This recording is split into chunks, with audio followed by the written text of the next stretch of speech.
If you thought Florida State's defense was really bad against Pittsburgh while watching it live, wait till you hear what I have to say about the Noles.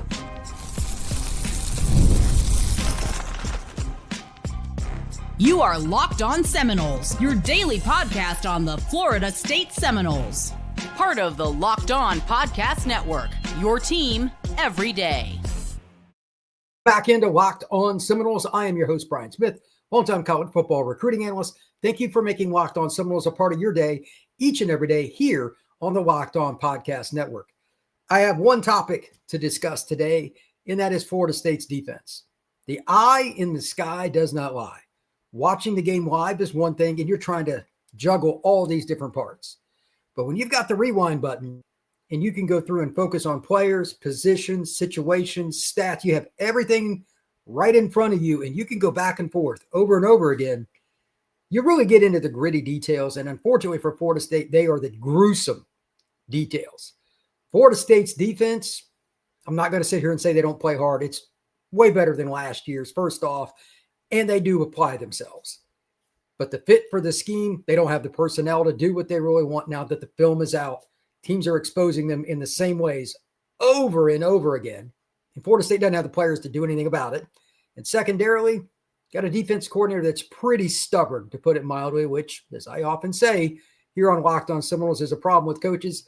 If you don't adapt, you die.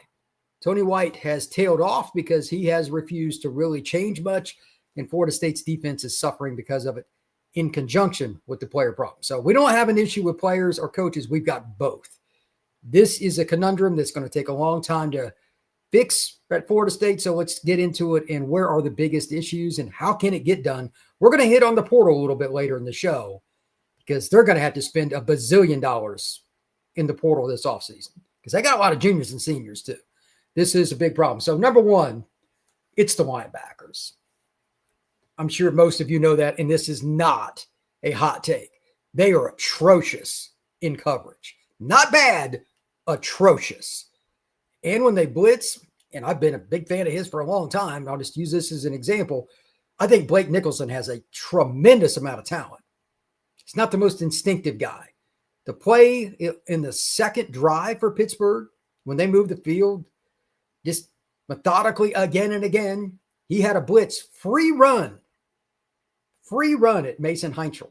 Didn't even come close to touching him, let alone getting him to the ground. Heintel gets outside and makes a play. Or goes up underneath him, actually. Either way, that's just a microcosm of some of the problems. If you ranked Florida State's problems this year, just as a whole, as a team, for me, and everybody's got their own opinion, but for me, this is easy. It's tackling. They suck at tackling in open space. Terrible. I've got some numbers here. I'll just throw out a couple of the statistics just for the official numbers. But like Rawls has had a great season by all accounts for the North, but he's a corner. He led them in tackles. He had 10. A corner led you in tackles? Is that good? No, it's not. The second leading tackler is a guy that I think will play in the NFL, Ashwin Barker. He had 5. The third, Earl Little. That's another safety. The first 3 guys, none of them in your front 7. It's a little concerning. Now, every now and then that happens because you've just got unbelievable players. It rolls and all these guys. They're good. But none of them in your front 7. Okay, let's continue on. Justin Cryer, he had 4 tackles. Okay, that's good. Graham had 4 tackles. So you had 2, but those are your linebackers. And by the way, like on PFF, they didn't list Blake Nicholson as a starter. That's not accurate. He was in on the very first drive. He only had 2, and he played a ton of reps. Florida State has so many issues. It's insane. And to that point, I'm going to go ahead and share my screen. Florida State, I mean, the pass grades on defense. Oh boy, this is not where you want to be, as they say. For those of you that are listening, I'm going to read some of these off, but it puts it in perspective. And again, I don't think this is accurate because unless Blake came in on like play 3, he was in on the first drive. So Blake Nicholson in coverage was 48.6, and that's probably being kind. Looking at the other linebackers that played quite a bit, Cryer, they got him at 54.9, and he's the high water mark. Elijah Herring, who got smoked on that second touchdown for Pittsburgh on the wheel route. That's a play that Florida State just can't handle. 32.5%. They can't cover. And if you're going to play zone, your linebackers have got to be pretty active. It's not easy, to be honest. The task is not easy, but they're getting smoked, especially on third downs and especially at the quarterback, which this is unfortunate for them, has a lot of time because Florida State's pass rush. Again, that would be my second biggest gripe beyond tackling. Florida State's pass rush is not natural. It was better against Pittsburgh, who has a terrible offensive line, and they still shredded Florida State for over 400 yards.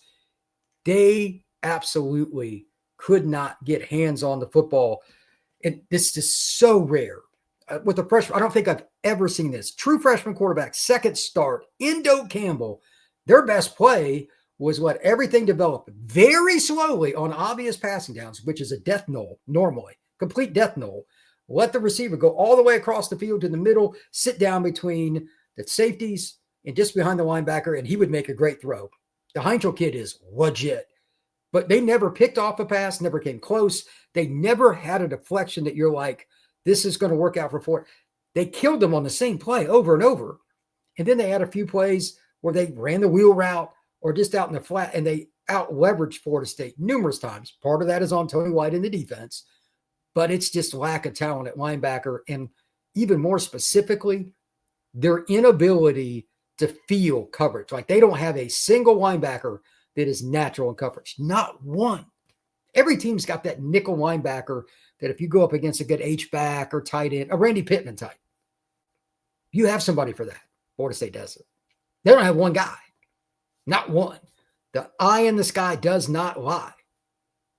Florida State's linebackers are the worst in major college football in coverage. Now, what do I mean by major college football? Well, let me be very specific here. There are about 18 to 20 schools, depending on how you want to grade it, that traditionally can win a title. Florida State is obviously in that group. But I'm going to read this off. As I do, I want you to think, and then you please comment on YouTube, etc., what you think of this. Name a school out of this following list that is worse than Florida State that you have seen this year in pass coverage with the linebackers. Again, these are the schools since 1980 that have been the most consistent in the national title hunt. Obviously, Miami, Florida, Florida State in the Sunshine State. You got Clemson, you got Georgia, you got Bama, you got Auburn, you got LSU, Texas, Texas A&M, Oklahoma, USC, Oregon, then the four programs in the Midwest plus Tennessee. You got Ohio State, Michigan, Notre Dame, Penn State, Tennessee. Those programs. It is not close. The worst team in the country out of that peer group that you're in at the linebacker position would be the Florida State Seminoles. I've watched every single one of these teams this year. Now, what I'm about to say is mind-blowing. USC, who I think Lincoln Riley is insanely overrated. Got a good defense coordinator, though, Danton Lynn.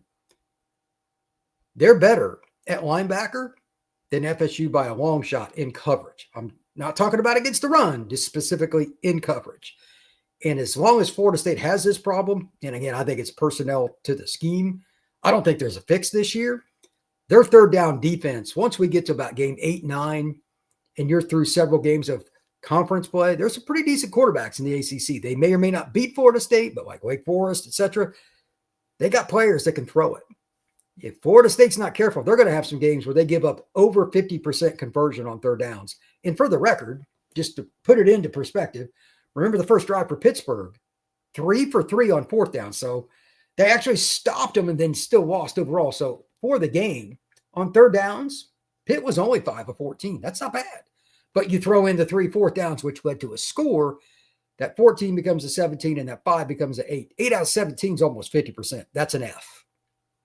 If you're giving up over 45%, you're in the F category if you're a Florida State, like for your level. F.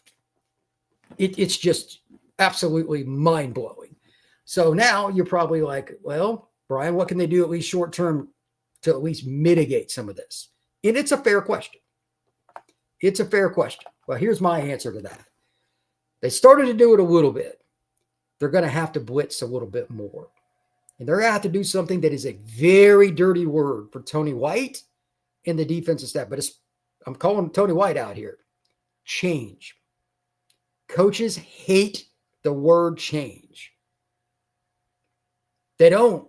this team is going to struggle to get above 6-6 because they're going to be at the short end of the stick in the fourth quarter most of these games. Because after these quarterbacks see just how bad it is in real action, Florida State's linebackers are just get torched every week. Florida State's offense was not bad yesterday. They weren't elite, but they were pretty good in considering the injuries. I'll talk about that on Monday's podcast. Florida State's offense is in a really bad spot offensively with the injury bug. It's terrible. They got to make concessions on the defensive side to figure it out, or this season's going to go completely south. There is no doubt about it. So we come back. We're going to talk about a few changes they need to make, or else this is going to get ugly here on Locked On Seminoles. Today's show is brought to you by our friends over at FanDuel. The NFL season is here, and FanDuel has an offer you don't want to miss. New customers can bet just $5, and you can get $300 in bonus bets if you win that $5 bet. That's right. Pick a bet, put down $5, and if it hits, you can get $300 in bonus bets to use across the FanDuel app. Whether it's an NFL game, just a traditional over-under number, maybe it's the final score, maybe it's the money line, maybe it's a player prop or a parlay. Any of that is possible. It's up to you on how you want to use it on FanDuel. So what are you waiting for? Visit FanDuel.com to download the FanDuel app today and to get started. We are also brought to you by our friends at Mazda. Moving the game forward for those who believe it's not just about playing the game, it's about redefining it. There are moments that do more than put points on the board. They move crowds, culture, and keep moving the game forward. For Florida State, yesterday, I'm going to give credit to a couple of different people in different ways.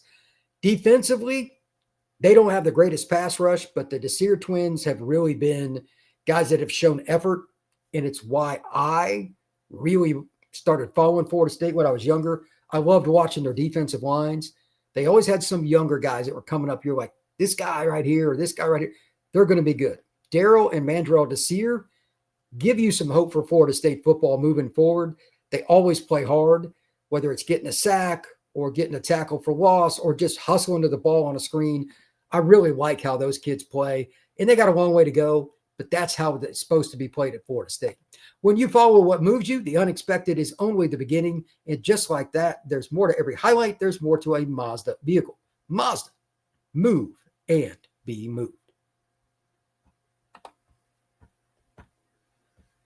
Thank you once again for making Locked On Seminoles a part of your day, each and every day here on the Locked On Podcast Network. I'm Brian Smith, longtime college football recruiting analyst, bringing you my insights and very strong takes today on Florida State's anemic defense, inept, concerning, whatever word you want to use, it's probably applicable.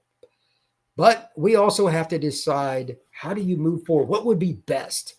Well, the number one thing would just be the pass rush to be a heck of a lot better, but that's not realistic. You don't just magically make it happen by rushing 3 and 4. Tony White did, to his credit, heat up Mason Heinchel a few times, and it worked a few times. They caused some chaos here and there. But it still wasn't enough, in my opinion.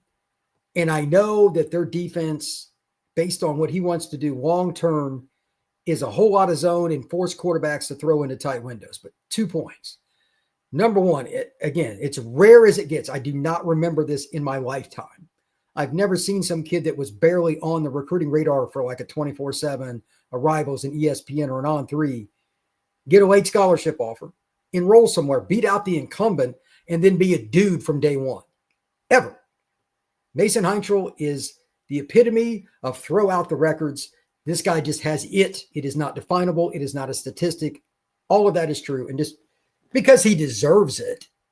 Mason Heinchel yesterday, he had 64 yards rushing despite taking some losses, sacks, etc. He also, passing, was 21-29, 321 yards and 2 touchdowns. Now, he threw up a couple of ducks that were picked. Freshman quarterback there. But how many times did you say to yourself, this guy has the goods as an accurate passer when he's not pressured? I said that about 10 conservatively.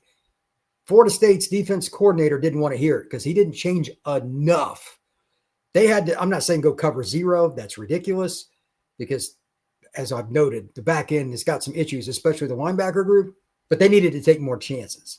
So number one, I want to start counting this and looking at it from a different perspective, especially third downs. I got Stanford next week out in Palo Alto, California. Not a very good team, but they're capable. You screw around, I'm going to call it right now.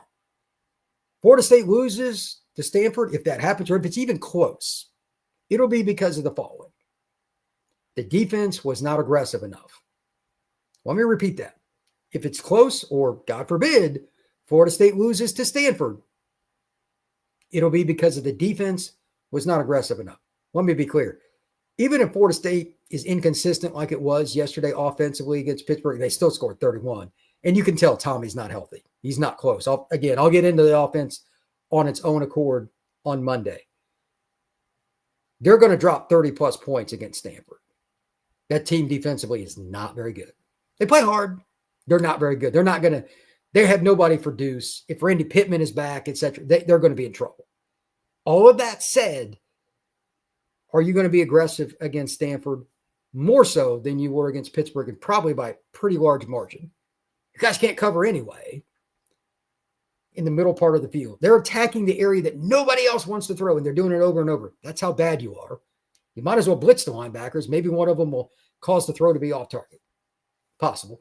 And secondarily, you got to create something that nobody's seen. Because even though Florida State blitzed more against Pittsburgh than they normally would in certain situations that are obvious passing downs, they're not getting home very much. This is why you make a lot of money. And Tony's had a lot of success. I'm a fan of his overall, but he's, like most coaches, he's very narrow-minded on what he wants to do, and the personnel does not fit. Schematically, they're terrible in the middle of the field coverage. Combined with that anemic pass rush, it is what it is. But the definition of insanity is doing the same thing over and over again and expecting a different outcome. Right now, Florida State's defense coordinator, Tony White, has got a little bit of that. I know he wants them just to execute, but I'm not sure they can, and I'm being very kind with that. They don't have natural coverage skills with a single player at linebacker based on what I saw. Not one. And that's not just from the game against Pitt. That's just overall this season. Anything down the sideline, wheel routes, they lack a little bit of speed. Nicholson's probably the fastest guy I'd want in that situation. They generally avoid him. They try to get Herring, who's not good in coverage. He's very poor. Teams expose him. Maybe Cottrell or somebody else can do it, but I'm thinking even on 3rd and 3s, they got to be in a dime defense in terms of moving a safety to linebacker. It's that bad. They're going to have to be extreme. Matter of fact, I think that's the best approach, which would go against everything that Tony wants to do. But again, there's that dirty word, change. Does Florida State change? Probably not. Coaches hate change. Do it anyway, or you can continue to lose. It's your choice. It's a shame because he's got a pretty good mind, but the personnel he inherited doesn't fit his scheme in the back end. Front end, and not too bad, minus just needing a true edge rusher. They don't have one, but the down linemen do a pretty good job against the run. But after you get torched that much in the pass, even the run game, I mean, Pittsburgh, because Heinchel just destroyed them on scrambles. Again, they can't tackle. They ran for 155 yards. Now, that's not 4 yards a carry. It wasn't egregious. But Pittsburgh doesn't have an NFL running back, not from a run perspective. Obviously, a certain receiver / running back, Desmond Reed. That kid's a ball player. But Desmond is only, I'm going to guess, 175, 180 pounds. I don't know. It's unbelievable. He was open all day. So Florida State is either going to change on defense or they're going to get smoked. I'm calling it right now. 6-6 is definitely on the table for Florida State, and 5-7 is not out of the question if they do not change. If Florida State does not change the defense, blitzing more and moving more safeties into linebacker and just taking chances because they're that bad at linebacker, this defense is going to cost Florida State at least a couple more games. You still got to play, just from an offensive perspective, not talking about team, but they still got to play Wake Forest, who's got a 6-year senior quarterback. They got to play NC State. CJ Bailey can sling it. DJ Wagway. That's 3 more games right there you could definitely lose. And that's not the entirety. Like, I'm not kidding. They could lose to Stanford.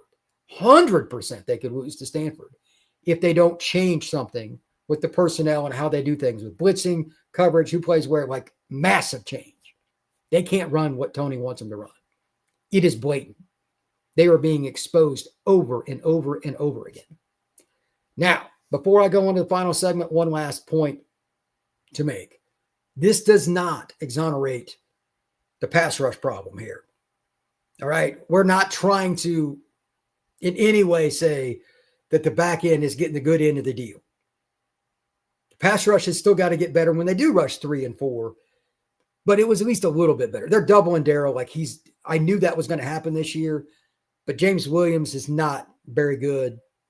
The Desir twins are playing more than they probably should. They're pretty good for freshmen, but McCray, Jason Jenkins, none of those guys have hit. None of the transfers have hit. 0. That's just getting better. Like if Tony wants to complain about that behind closed doors, I know he's not going to just throw guys under the bus publicly. I get it. But that has been an atrocity. And that just accentuates how bad you are in coverage. Not one or the other, both. So when we come back, I'm going to talk about the transfer portal. The cold, hard truth about Florida State's transfer portal situation. That is next right here at Locked On Seminoles. And for those of you that want to see Florida State be decent next year, not even playoff level, but decent next year, you're going to need to whip out the checks. I know that's not what anybody wants to hear, but I'm never going to lie. It's going to get real ugly unless that happens. That is next on Locked On Seminoles. Today's show is brought to you by Monarch Money. Most people can't name all their financial accounts or even what they're worth, whether it's 401ks, properties, or investments. And when you don't have the full financial picture, you can end up leaving money on the table. That's why there is Monarch Money. It's an all-in-one personal financial tool that brings your entire financial life together in one clean, easy-to-use interface for your laptop, your phone, or whatever you want to use. Monarch is built for people with busy lives. If you put off organizing your finances, Monarch is for you. Monarch does the heavy lifting so you can link all your accounts in minutes, see clear data, and get smart categorization of all your spending, and finally get in control of your money, the bottom line. So if you want to have everything in one location so you don't forget anything, streamline how much time you spend on it, and just be efficient overall, Monarch Money is a great place to go. Don't let financial opportunities slip through the cracks. Use code LOCKEDONCollege at monarchmoney.com in your browser for half off your first year. That's 50% off your first year at monarchmoney.com with code LOCKEDONCollege. The dirty truth. Florida State is not very good on defense. The players, by and large, not across the board, but by and large, at the linebacker spot, don't really fit the scheme. They probably have shell-shocked some of the players with the massive change. And although it worked against Bama in game 1, now that the film is out, things are just slowly getting worse. Is there a fix in this season? Probably not. They can improve, as I noted in the last segment, with more blitzing, probably moving some linebackers to safety in some situations and taking the risk against the run, but they are one of the worst third down defenses in major college football because they just can't cover at the linebacker spot. It's a really unique problem. But after this year, I want you to think about something. You lose players every season to graduation, going to the NFL, etc. Think about this. Florida State is going to lose its most important player for Tony White's defense by a bazillion miles. He's going to the NFL. Big Darrell. There aren't 5 players like him in college football, and your defense still stinks. If you're going to run a 3-man line, you need a mountain of a man and preferably one with height. Like there probably aren't 3 guys like Darrell in college football. You need the 6'5", 330 guy that is a pure athlete, the rarest of the rare, to really, truly run all aspects of Tony White's defense. And it's why most teams don't like running 3-man lines. It's just hard to find that guy. And getting him out of the portal, you're going to pay triple what he's worth because there's just no supply and demand that works out in your favor. It's all in the player's favor. We'll get to that more specifically in a moment. But you're going to have to replace him. And even if you've got a few younger guys that can play nose guard that are good, but you're not going to truly replace him. But that's one. Just keep that in mind. At linebacker, as I've noted throughout this podcast, you're in a bad spot. They can't cover. If you're going to run this scheme, you can't go out and get a linebacker to help. You need 3 high-end guys. Nicholson probably is better just rushing and playing downhill. He's not very good in coverage, but none of the other guys are. Blake's got 1 more year. Maybe he'll improve with another spring and all that. but he's lukewarm.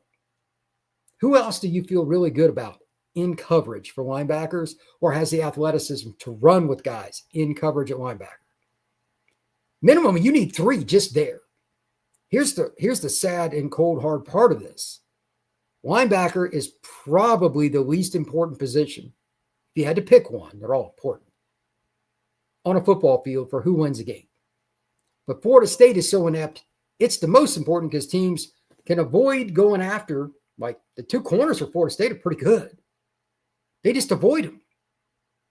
Throw the ball in the middle of the field, which, again, goes against everything in the book. Most teams throw outside because there are fewer hands that can get up.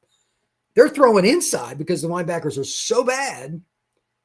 They're just hitting intermediate routes, which teams, again, just avoid all the time, and killing Florida State. And then they'll hit the little short, flat passes and stuff, and Florida State misses tackles. That's a team-wide defensive problem there. They've got to figure out linebacker, or even if you are really good at DB, are you getting your value out of them? No, because they're not able to make an impact when you can just go to the same spot over and over. You can almost tell Florida State's defense what you're going to do, and they can't stop it. That's how bad it is at linebacker. Not 1, not 2. They need 3 guys coming in from the portal who could cover. That way you can rotate guys. Whoever ends up starting out of the 2, that's fine. And that's not even counting getting a rush backer. At minimum, they need 1 that's a dude. The dollar bills are piling up. Because remember, I didn't do this unintentionally. Finding a nose guard, at least another servo, you're not going to find Darryl Jackson. Another guy to help is still a priority.